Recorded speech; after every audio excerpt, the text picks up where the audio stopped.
красивый кувшин, очень красивая работа керамическая. У меня когда-то были идеи расписывать тоже такие кувшины, поэтому подарок очень красивый, ценный. Я поставлю на самое видное место.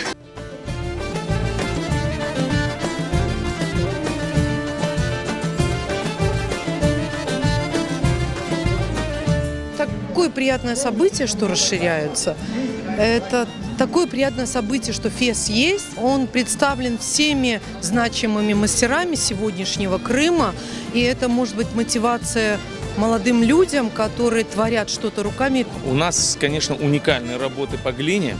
Да, вот это мастер Рустем Скибин, там еще там ребята. Работы Линары Усмановой, Челингировой. Такие фесы я нигде не видел тоже. То, что не унывает народ, создает вот такие вещи, дает не только нашему народу, но и всем окружающим показать, на что мы способны, какая красота в нашей душе.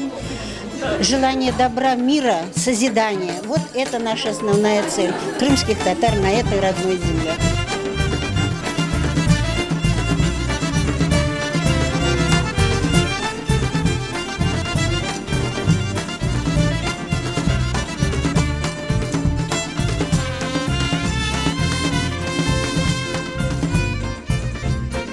Что дарить в Крыму, кроме крымско-татарского? Когда куда-то едешь к нашим партнерам, мы всегда везем наши сувениры, мы показываем нашу культуру. Конечно, открытие вот таких арт-центров – это закрепление нас, крымских татар, на этой земле.